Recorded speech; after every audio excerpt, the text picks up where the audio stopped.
नमस्कार, मैं रूपा रजक सदनामा की ओर से आ गई हूँ लेकर दिनांक 20 अक्टूबर 2024 का संपादकीय लेकर, जिसका शीर्षक है करवा प्रधान महिलाओं का देश भारत, जिसे लिखा है हमारे सह संपादक राकेश अचल जी ने।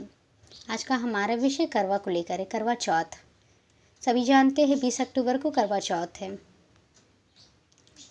दरअसल ना होते हुए भी और शादीशुदा मर्दों की तरह मैं भी एक करवा हूँ। करवा मिट्टी का भी होता है और शक्कर का भी।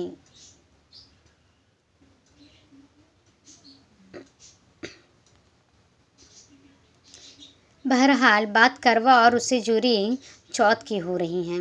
इस महानतम और पवित्रतम यानी पाकीज़ा व्रत का सृजन कौन है, मैं नहीं जानता। जानते हैं इस संबंध में आगे क्या कहते हैं हमारे संपादक महोदय। भारत कृषि प्रधान देश बचा है या नहीं, लेकिन भारत करवा प्रधान देश अवश्य है। इस देश में महिलाएं भी करवा प्रधान है और महिलाओं का अपने पति और बच्चों के प्रति समर्पण न केवल परिवार को बल्कि बाजार को भी लगातार शक्ति प्रदान कर रहा है। मुझे लगता है कि यदि भविष्य में भारत का अर्थव्यवस्था 5 ट्रिलियन की हुई तो इसमें हमारी लोकप्रिय सरकार के साथ ही हमारी करवा प्रेमी महिलाओं का भी बड़ा हाथ होगा। दरअसल ना होते हुए भी और शादीशुदा मर्दों की तरह मैं भी एक करवा हूँ। करवा मिट्टी का भी होता है और शक्कर का भी। करवा आज तक नमक का भी नहीं बना। करवा पति का प्रतीक है। इसमें एक टोटी भी होती है। आजकल करवे ब्रांडेड आने लगे हैं, इसलिए कुम्हारों के करवों पर ठीक वैसा ही संकट मंडरा रहा है जैसा भारत और कनाडा के रिश्तों पर। संयोग से अभी भी करवा उद्योग पर A1 A2 की नज़र नहीं पड़ी, अन्यथा करवा भी कभी का इनका हो गया होता। किसानों की मंडियों की तरह A1 और A2 कोई भी चीज़ बेचने का हुनर जानते हैं। वे किसी दिन मुल्क बेचने लग जाए तो हैरान मत होइएगा। बहरहाल बात करवा और उससे जुड़ी चौथ की हो रही है। इस महानतम और पवित्रतम यानी पाकीज़ा व्रत का सृजन कौन है, मैं नहीं जानता। जानने की कोशिश भी हो लेकिन जान नहीं पाया। वेद पुराण मैंने पढ़े नहीं और गूगलेश्वर भी इस व्रत के बारे में उतना ही जानते हैं जितना मैं। इस कथा के बारे में किसी दिन फुर्सत में अपने अनुज मनोज श्रीवास्तव से पूछूंगा। वे चीर विद्वान सेनावृत्त नौकरशाह हैं और आज भी सरकार की सेवा कर रहे हैं। मैंने अपनी माँ को भी करवा चौथ का व्रत करते देखा, जबकि मुझे पता था कि उनके करवे से जीवन भर असंतोष अघोषित अनबन रही। गांव में मैंने किसी को करवा चौथ का व्रत करते नहीं देखा, कम से कम बूढ़ी हो चुकी सुहागिन महिलाओं को तो बिल्कुल नहीं। फिर भी उनके करते शतायु होते दिखाई दिए उनके करवे। हालांकि जिन देशों की महिलाएं ये कठिन व्रत नहीं करते, उनके करवे भी लंबी उम्र पाते हैं। भारत की महिलाओं को अपने पति और संतान की फिक्र सरकार से भी ज़्यादा होती है। वे अपने पति के लंबी उम्र के लिए केवल करवा छठ का ही नहीं बल्कि तीज का भी व्रत करती हैं। संतान के लिए संतान सप्तमी का व्रत। महिलाएं कभी तुलसी पूजन करती है तो कभी आंवला का। पुरुषों को इन सब की परवाह करते कभी देखा नहीं। हमारे महान विद्वानों ने लगता है कि पुरुषों के लिए ऐसे कठिन व्रत रचे ही नहीं। आखिर ये व्रत कथाएं रचने वाले भी तो पुरुष ही हैं। वे क्यों किसी लफड़े में पड़ने लगे। वे पूजना जानते हैं लेकिन पूजना नहीं जानते या पूजना नहीं चाहते।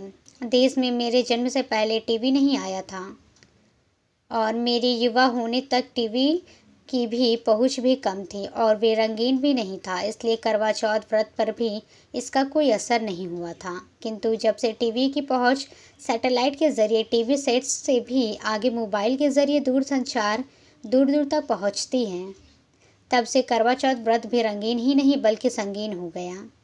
करवा चौथ से ठीक पहले टीवी हो या मोबाइल, अखबार हो या पत्रिकाएं, करवा प्रेमी महिलाओं के लिए हीरे से लेकर सोने तक के आभूषण की नई रेंज परोसना शुरू कर देते हैं।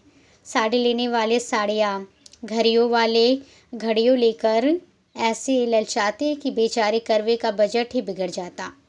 यदि खरीदारी न करवाए तो उसका अपनी पत्नी के प्रति प्रेम संदिग्ध हो जाता है, क्योंकि विज्ञापनों जिंगल्स की पंच लाइन ही होती हैं, जो अपनी बीवी से करे प्यार वो खरीदारी से कैसे करे इनकार।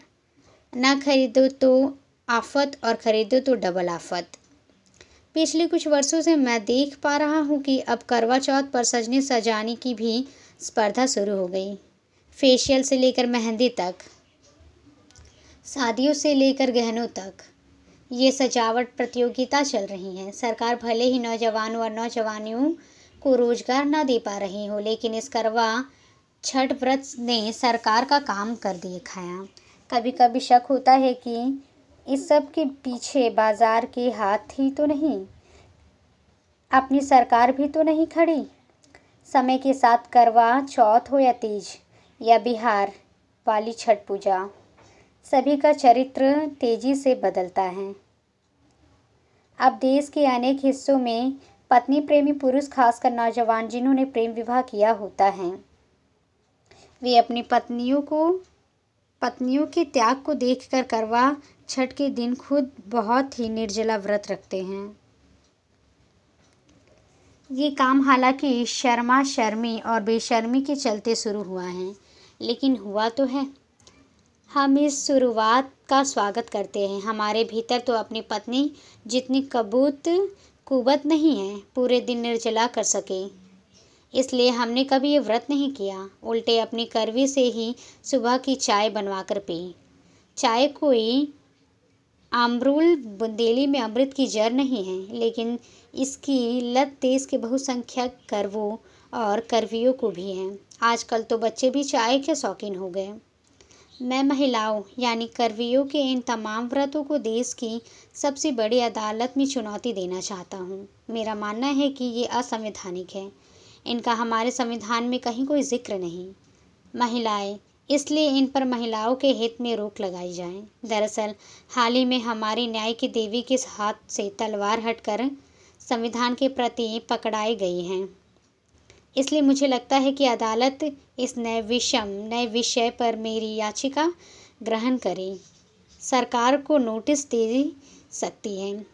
अदालत तो अदालत है। हो सकता है कि मेरी याचिका उसी तरह खारिज कर दी जाए जिस तरह ईवीएम के बारे में दायर तमाम याचिकाओं को खारिज किया जा चुका है। आखिर कौन सी अदालत होगी जो अपने पाँव पर कुल्हाड़ी मारना चाहेगी। अदालतें में भी ये बहुसंख्यक करवे ही आसानी होती हैं, आशीन पर होते हैं। वकील भी करवे होते हैं और माननीय जज साहिबान भी करवे ही हैं। अपने आप में घर में सभी पूजे जाते हैं। कम से कम 365 दिन में करवे चौथ और तीज के दिन तो उनकी भी पूछ कर परख होती हैं। हमें पता है कि हमारी धर्मभीरू सरकार नारियों के प्रति बने इस तरह के तमाम तीज त्योहारों का विरोध नहीं कर सकता। सरकार सनातनी है। सरकार नारी शक्ति वंदन करती है। सरकार तो उल्टे व्रती महिला कर्मियों को ही नहीं बल्कि उनके पतियों को भी इस दिन छुट्टी दे देती हैं। सरकार छुट्टी ना भी दे तो कैलेंडर छुट्टी करा देती हैं। सब जानते हैं कि इन कठिन व्रतों के लिए महिलाओं को अवकाश देना कितना पुण्य का कार्य है।